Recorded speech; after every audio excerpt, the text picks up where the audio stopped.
Aquel 26 de diciembre de 2004, un tren de pasajeros conocido como la Reina del Mar recorría la costa sur de Sri Lanka, como lo hacía cada día. A bordo, unas 1.500 personas and familias que iban a visitar a sus parientes por las fiestas, trabajadores, estudiantes y turistas fascinados por el paisaje. Nadie podía imaginar que en solo unos minutos ese viaje rutinario se transformaría en el escenario del mayor desastre ferroviario de la historia de la humanidad. Y lo más impactante es que no fue por un fallo mecánico, ni por un error humano. Fue a causa de una fuerza de la naturaleza tan colosal que resulta casi imposible de comprender. Para entender lo que pasó, tenemos que viajar miles de kilómetros desde esa costa hasta el fondo del Océano Índico, frente a la isla de Sumatra. Allí, esa misma mañana, se había producido uno de los terremotos más potentes jamás registrados. Un seísmo de magnitud 9.1 que sacudió las placas tectónicas y desencadenó una serie de olas gigantescas. Un tsunami que comenzó a propagarse a la velocidad de un avión a reacción por todo el océano.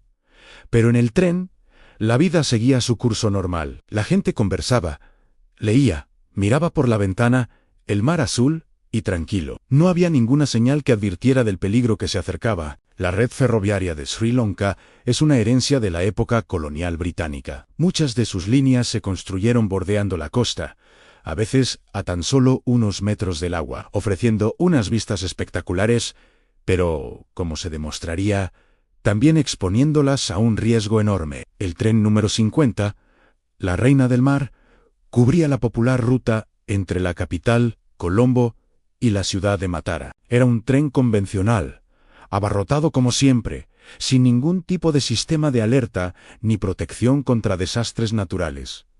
¿Por qué iba a tenerlo? Nadie había pensado en algo así. Cuando el tren se aproximaba al pequeño pueblo de Paraleya, el agua empezó a subir de forma extraña. El nivel del mar creció rápidamente, inundando las vías. El maquinista, confundido, detuvo el tren. Los pasajeros miraban por las ventanillas, extrañados, pero sin sentir un pánico real. De hecho, algunos habitantes del pueblo, al ver la subida del agua, corrieron hacia el tren y se subieron a los vagones, pensando que esa enorme estructura de metal sería el refugio más seguro. Creyeron que estarían a salvo en su interior. Esa decisión, tomada en un instante, selló su destino y el de cientos de personas más.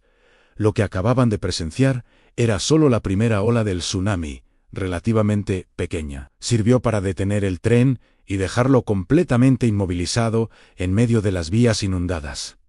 La calma que siguió duró apenas unos minutos, y entonces llegó el verdadero horror. Una segunda ola, un muro de agua de más de 6 metros de altura, se levantó en el horizonte y se abalanzó sobre el convoy.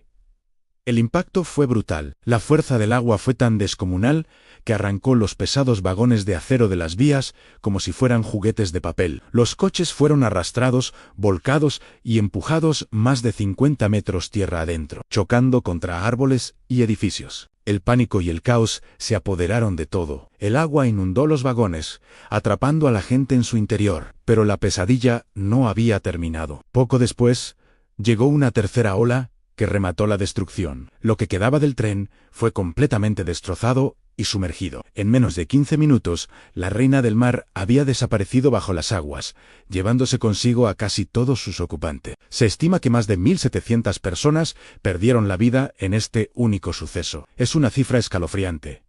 Y probablemente se queda corta, ya que muchos pasajeros viajaban sin billete y nunca pudieron ser identificados. Este trágico evento se conoce como el desastre ferroviario de Paraleya y ostenta el terrible récord de ser el accidente de tren con más víctimas de toda la historia. Ninguna otra catástrofe ferroviaria, ya sea por colisión, descarrilamiento o atentado, se acerca ni de lejos a esta magnitud. Analizando lo ocurrido, desde un punto de vista técnico, el tren no tuvo ninguna oportunidad. Primero, en 2004 no existía en la región un sistema de alerta temprana de tsunamis que pudiera haber avisado del peligro inminente. Segundo, la línea ferroviaria estaba construida a muy poca altura sobre el nivel del mar, en una zona de altísimo riesgo. Tercero, el tren quedó atrapado por la primera ola, convirtiéndose en una trampa mortal en lugar de un refugio. Y por último, no existían protocolos de evacuación para este tipo de emergencias. Sencillamente, nadie había contemplado la posibilidad de que un tsunami pudiera destruir un tren. La tragedia del Reina del Mar fue una llamada de atención brutal para el mundo entero. Tras el desastre, Sri Lanka y otros países del Océano Índico invirtieron masivamente en la creación de sistemas de alerta temprana de tsunamis, con boyas en el océano y sirenas en las costas. Se revisaron las infraestructuras críticas situadas en zonas costeras, incluyendo carreteras y vías de tren. Se desarrollaron nuevos protocolos de emergencia y se empezó a formar específicamente a los operadores ferroviarios y a otros profesionales del transporte para que supieran cómo reaccionar ante una alerta de desastre natural. Este accidente cambió para siempre la forma en que se evalúan los riesgos en el transporte costero a nivel global. La historia del tren de Paraleya nos recuerda que, a veces, los mayores desastres no provienen de nuestros propios errores, sino de la fuerza impredecible de la naturaleza y de nuestra falta de preparación ante lo desconocido. No recordamos estas historias por morbo, sino para aprender. Cada lección extraída de la historia, por dolorosa que sea, es una herramienta para construir un futuro más seguro. Porque analizar el pasado, entender qué falló y por qué, es la única manera de asegurarnos de que estamos haciendo todo lo posible para proteger las vidas del mañana. Gracias por acompañarme en esta historia. No olvides suscribirte para descubrir más sobre los eventos que han moldeado nuestro mundo.